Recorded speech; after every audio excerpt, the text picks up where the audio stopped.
Já se passaram 2 semanas e, nesse curto espaço de tempo, as comunicações da Rússia colapsaram e a Ucrânia lançou um contra-ataque devastador no Sudeste.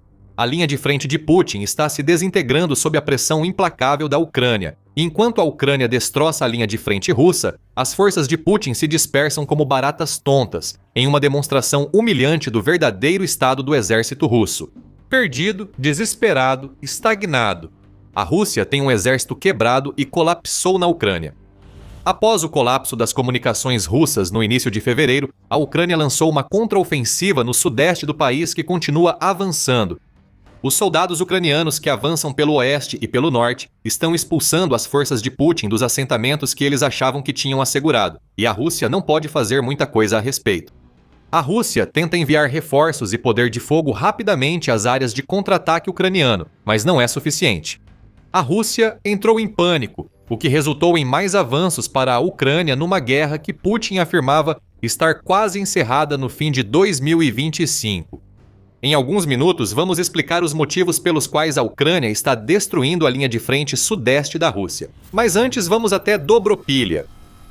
Uma pequena cidade mineradora a cerca de 95 quilômetros a oeste de Donetsk, Dobropilha é há muito um bastião da Ucrânia.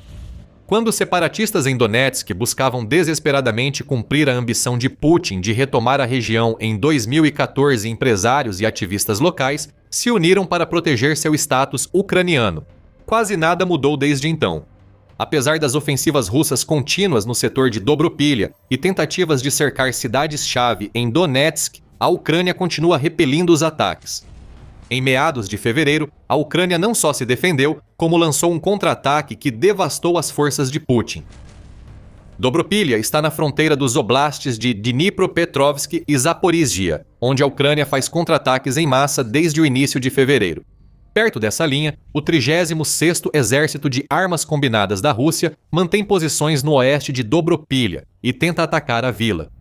Esses soldados russos tentaram novamente em um incidente relatado em 18 de fevereiro pelo 33º Regimento de Assalto Separado da Ucrânia, ou OSZHP, no Telegram. O inimigo avançou com um caminhão de russos descartáveis para alcançar o ponto de desdobramento e atacar Dobropilha. Combatentes do 33º OSHP e unidades adjacentes bloquearam seu caminho, declara o regimento em postagem. Vamos deixar claro. A Rússia colocou soldados em um só veículo e dirigiu direto para uma posição ucraniana em pleno dia. Isso é desespero. O resultado é exatamente o que você esperaria. A Euromaidan Press relata que o comboio russo, na verdade apenas um veículo, foi facilmente avistado pela Ucrânia ao tentar avançar pela rodovia R85 antiga T0401 ao norte de Dobropilha. Drones de reconhecimento da Ucrânia o localizaram facilmente, como mostra um vídeo divulgado pelo veículo. O veículo, lento e sem chance de fugir, foi atingido no para-brisa por um drone kamikaze. Os russos se dispersaram, mas ao ar livre e sob a luz do dia, viraram alvos fáceis para a Ucrânia. Um por um, os soldados russos avançando para Dobropilha foram abatidos pela artilharia ucraniana. Após o contra-ataque ucraniano, cerca de 15 capangas de Putin estavam mortos ou feridos em campos abertos e bosques, resultado de um ataque ridículo que qualquer um com meio cérebro saberia que a Ucrânia detectaria facilmente. Os russos tentavam avançar contra os defensores da Ucrânia durante o dia e por território aberto. Um ataque tão estúpido só poderia ser lançado por um exército que ficou sem ideias e não tem uma estratégia definida. Mas essa é a Rússia avançando no sudeste da Ucrânia. As forças de Putin estão correndo que nem baratas tontas em tentativas humilhantes de atacar a Ucrânia. E como dissemos antes, há vários motivos para isso. Primeiro, as comunicações. A Rússia basicamente não as tem mais. Em fevereiro, Ucrânia e engenheiros da SpaceX de Elon Musk criaram juntos um novo sistema de lista branca para registrar terminais Starlink para uso no país. Isso por si só não parece muito, mas a lista branca funcionou como uma lista negra para os terminais Starlink ilegais usados pela Rússia na linha de frente. Não subestime o quanto isso afetou o controle da Rússia sobre suas forças. A Rússia usava a Starlink para transmitir ordens e informações. Segundo o Euromaidan Press, operadores de drones de ataque, equipes de correção de tiro e unidades na linha de frente usavam o sistema, mas isso terminou. A Rússia sente as consequências. Para piorar a crise na comunicação russa, o próprio Putin tomou talvez sua decisão mais estúpida desde o início da chamada Operação Militar Especial. Com seus soldados correndo para encontrar um substituto para o Starlink, Putin decidiu limitar severamente o acesso à plataforma de mídia social Telegram, algo que, segundo a Reuters, o Kremlin tenta fazer desde 2018. A repressão ao Telegram veio em péssima hora para as forças russas. Já sem o Starlink, soldados de Putin perderam acesso a um aplicativo usado amplamente para comando tático e operacional na Ucrânia, segundo o Moscow Times. O Telegram auxilia as forças russas a organizar logística, baixar mapas, enviar imagens em tempo real e arrecadar fundos para equipar soldados que Putin tenta enviar à Ucrânia sem equipamento. O blogueiro pró-guerra russo Fighter Bomber resumiu: um dia após a lentidão do Telegram, recebi cerca de 5 vídeos de militares anônimos reclamando que estão totalmente ferrados sem o Telegram. Você quer saber o principal motivo pelo qual a Rússia achou que seria inteligente atacar Dobropilha em plena luz do dia usando apenas um caminhão? Agora você tem a resposta. Os soldados naquele caminhão não faziam ideia do que estavam fazendo. Com as comunicações entrando em colapso em toda a linha de frente, eles estão literalmente tão perdidos quanto galinhas sem cabeça. Eles só podem tentar avançar como conseguirem, tornando-se alvos fáceis para contra-ataques da Ucrânia. Isso levou a uma campanha ucraniana enormemente bem-sucedida no Sudeste, que resultou na libertação de vastas extensões de território. Analisaremos os ganhos da Ucrânia no contra-ataque depois, mas, por hora, há indícios de que a Rússia está perdida sem Starlink e Telegram. Logo após o desligamento do Starlink, um operador de drones ucraniano chamado Giovanni revelou à BBC como a Rússia foi enfraquecida. Os russos perderam o controle do campo, disse Giovanni, acrescentando: acho que perderam 50% da capacidade ofensiva segundo os números. Menos ataques, menos drones inimigos, menos de tudo. A Rússia ficou tão desesperada para recuperar o Starlink que tenta subornar colaboradores nos territórios ocupados para obter terminais registrados para uso na linha de frente. Não era isso que um dos exércitos supostamente mais fortes do mundo deveria fazer. A Rússia simplesmente não tem soluções. A Euromaidan Press diz que o corte duplo do Starlink e Telegram dificultou a vigilância russa sobre a Ucrânia, causando grande impacto nos ataques terrestres. Os drones russos ainda voam, mas operadores têm dificuldade para comunicar o que vem à infantaria, resultando em ações imprudentes como a tentativa de entrada em Dobropilha em 18 de fevereiro. Será que aquela unidade sequer sabia para onde estava indo? Quanta informação eles tinham? Nenhuma dessas perguntas tem resposta, mas a Ucrânia lançou um contra-ataque devastador sem usar soldados, já que as forças russas estão sendo forçadas a atacar sem seus sistemas de comunicação essenciais. A mesma fonte oferece mais alguns detalhes sobre o que a Rússia parecia estar tentando alcançar com seu caminhão cheio de soldados agora mortos. O 36º Exército de Armas Combinadas marchava às cegas rumo a Zaporizhia após o corte do Starlink. A Ucrânia eliminava tropas na zona cinzenta rumo à cidade, área sem controle de nenhum lado e armadilha mortal para quem entra.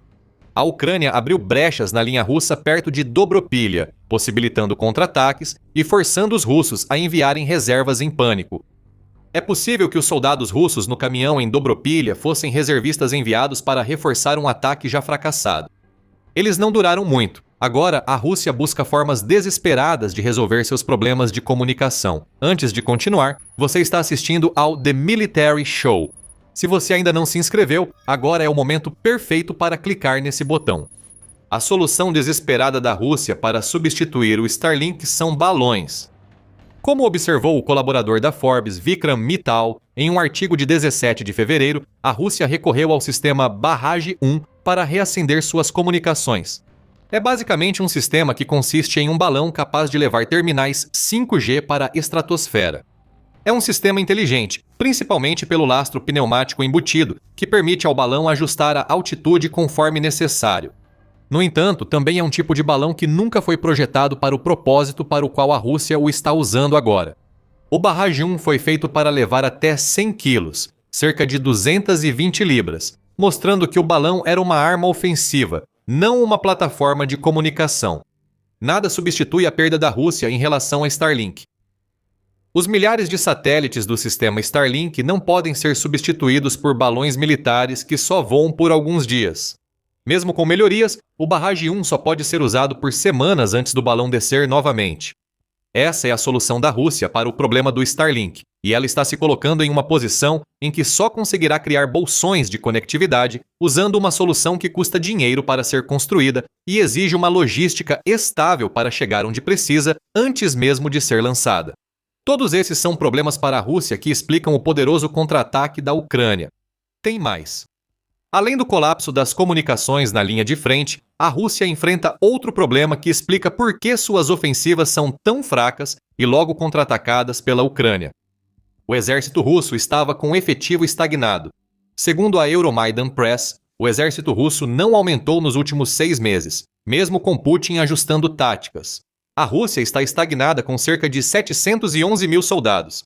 Apesar de parecer muito como a única estratégia de Putin é usar soldados como bucha de canhão contra a Ucrânia, ter um exército estagnado obriga a Rússia a retirar tropas de várias localidades na Ucrânia e redirecioná-las para regiões prioritárias para Putin.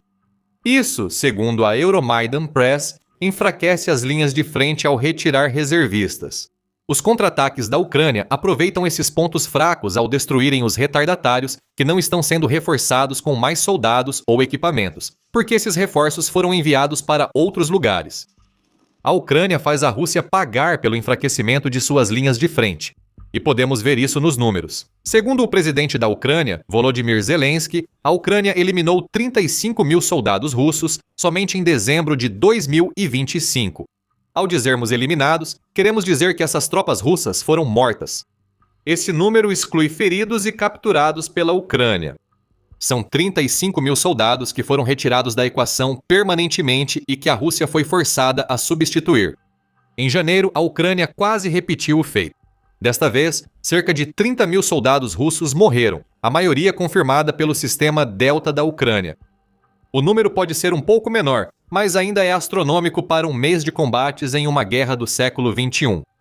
A Rússia busca explicações para ter ficado com cerca de 711 mil soldados na Ucrânia. Perder 65 mil soldados em 2 meses é muito significativo. Outro motivo é que o recrutamento russo está péssimo. Baixas russas já passam de 1.250.000 desde o início da invasão de Putin, e agora a Rússia perde mais soldados por mês do que recruta. A United 24 Media destacou isso em um artigo de 19 de fevereiro, onde revelou que a proporção de perdas russas para perdas ucranianas é tão grande em algumas áreas da linha de frente que a Rússia está sofrendo de 20 a 25 baixas para cada baixa ucraniana em algumas regiões.